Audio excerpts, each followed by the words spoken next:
Hey everyone, welcome to our kitchen. In this video, I'll be tackling our kitchen pantry.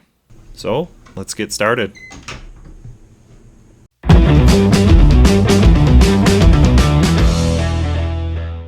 Like most of my projects, I started at the lumberyard. I've been wanting to redo this pantry since we first moved into this house just about 3 years ago. I'm thankful to have the space to store all of the canned food, snacks, and well, other pantry junk. However, I feel like this space could be used more efficiently. The main issue is that the pantry is pretty deep and it's hard to see what's in the back. And if you can't see it, it doesn't exist. And that's how you end up with 3 open boxes of spaghetti noodles and 10 cans of beef broth.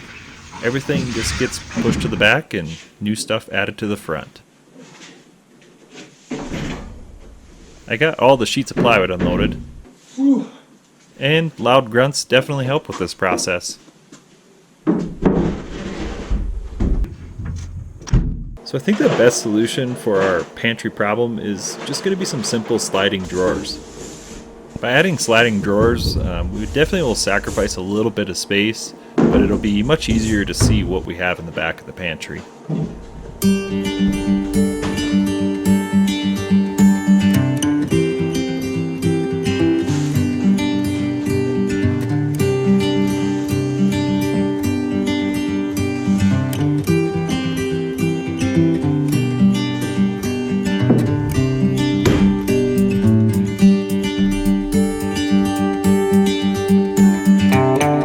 I always break down my sheets of plywood with my circular saw, and I don't have a fancy track saw, so I made my own. I got the idea from Nick Ferry's channel, and he has a detailed video on how to make one of these door boards, as he calls it. I'll have a link in the description. Let's get to breaking down these sheets.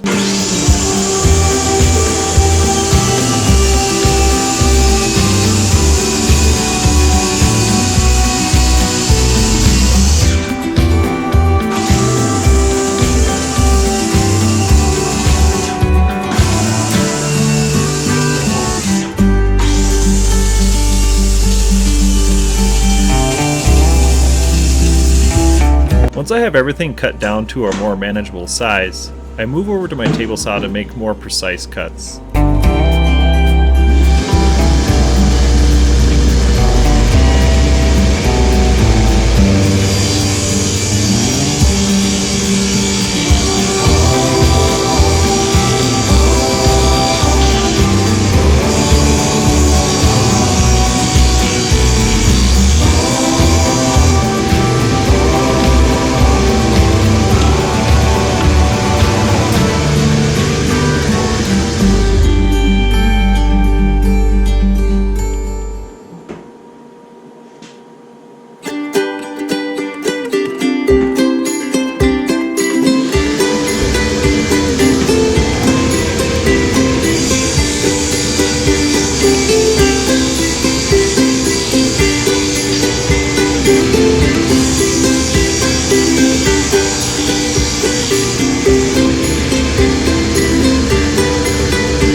Once I got all my pieces cut, I moved it over to my workbench and started to assemble some drawers.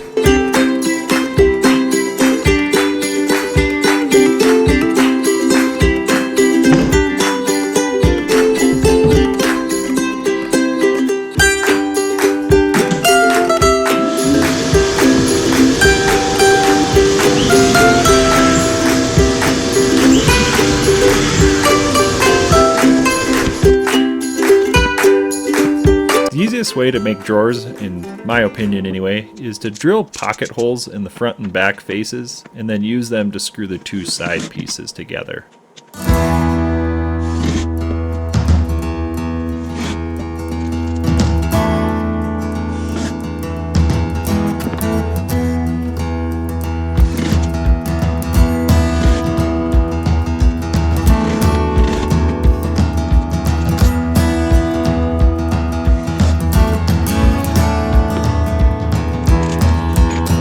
Then I just screw on the bottoms, first pre-drill in the holes with the countersink bit.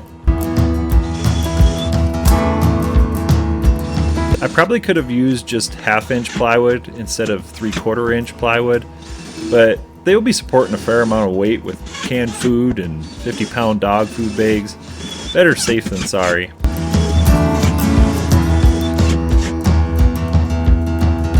Once I got all the drawers fabricated, I busted out the old iron and some edge banding, and this just will give it a little bit more of a finished look.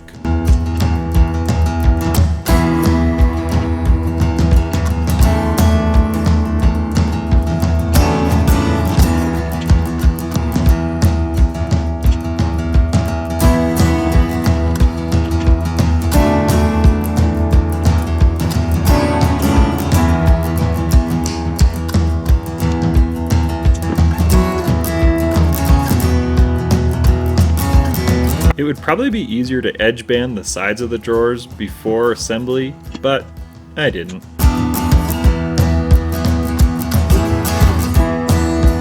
So for the edges that butt up against the other edges, I just use my speed square to square out the end of the edge banding, then cut to size, making sure to leave it an inch or two long. That way I can stick the banding to the edge and once again use my speed square and an X-Acto knife to cut the excess banding to the proper length.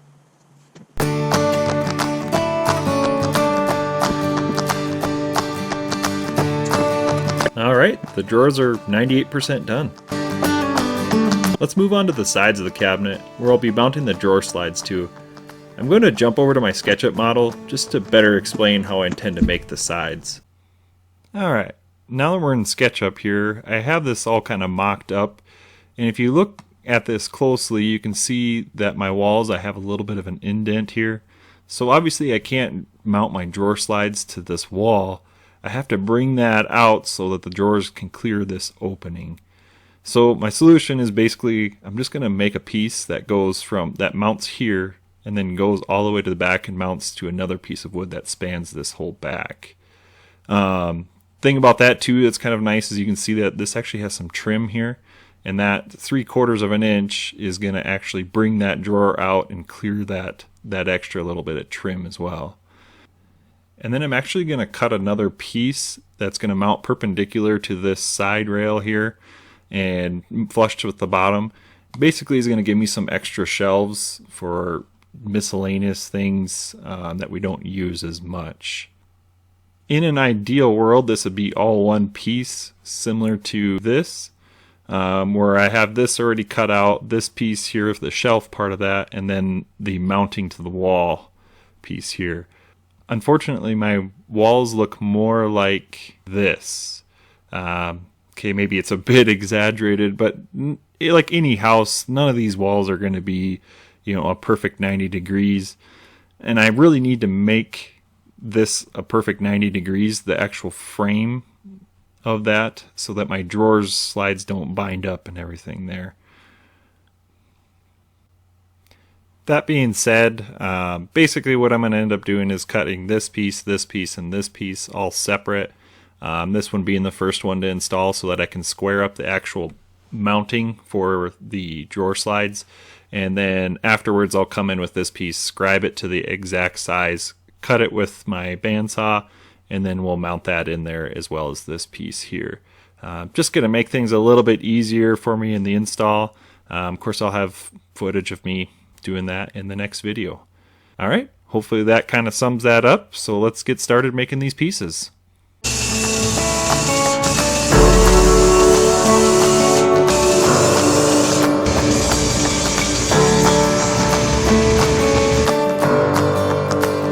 Alright, all the side pieces are cut.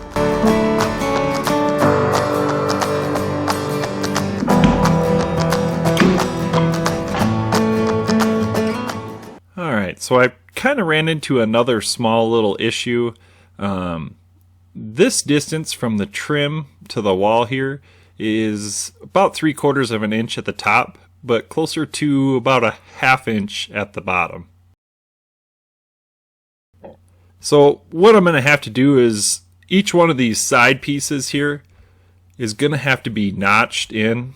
I'll have to probably just use the dado blade on my table saw and notch out that distance to be flush with here. Fortunately, all the way down from the top to the bottom, from this edge to this edge, is an exact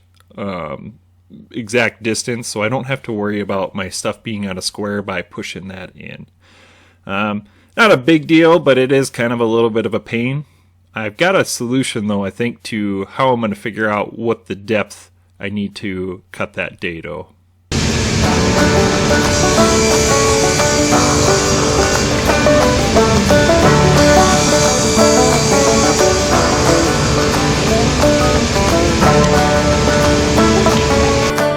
I cut some scrap plywood into 2 squares. I'm going to first label both of the squares. One will be for the left side of the trim on the pantry, and the other will be for the right. Then I labeled each side of the square 1 through 4, corresponding with the 4 different drawers.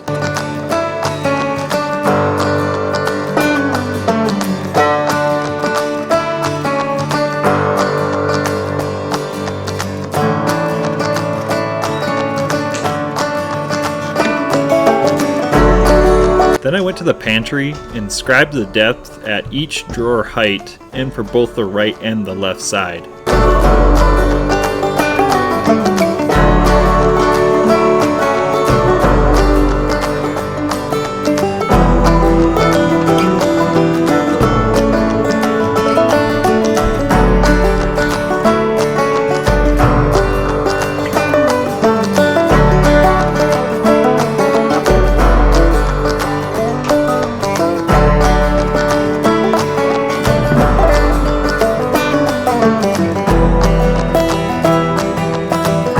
Back in the shop, I used the marks that I scribed to set the depth of the dado stack in my table saw for each individual side.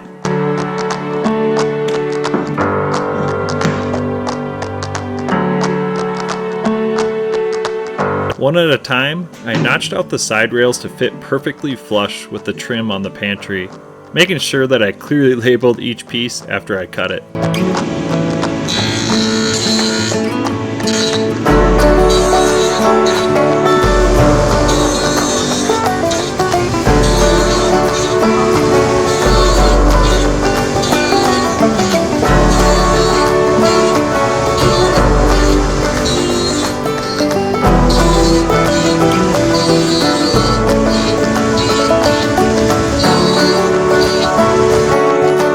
And then more edge banding, this time on the side pieces. I only did the sides that would be visible when the doors of the pantry are open.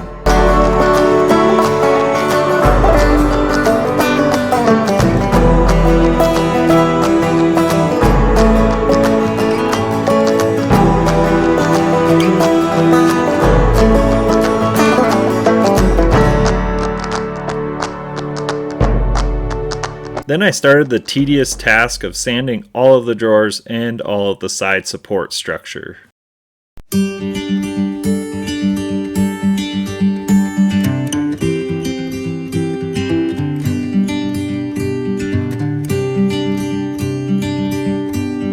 And some more sanding.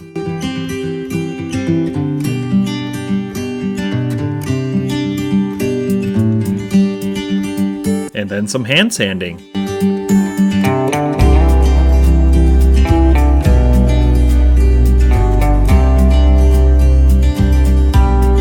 Once I finished sanding, I attached the front face frame, which would hide those pocket holes that I used to put them drawers together.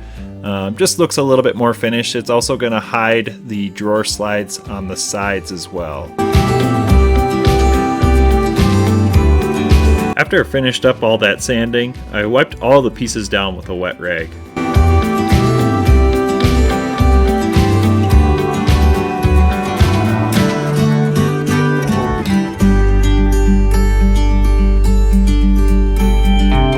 Then I hit each piece with 5 coats of polyacrylic, of course hand sanding in between each coat. I use polyacrylic on a lot of my projects because it's fast drying, has very little odor, and I think it does a pretty good job of protecting the surface from spills and scratches. I think this is where I'm going to cut this video off. Stay tuned for part 2 of the pantry project, the install. Be sure to watch until the end to see a sneak peek of part 2. If you like this video and want to see more videos like it, please hit the thumbs up button and subscribe to my channel. Thanks for watching.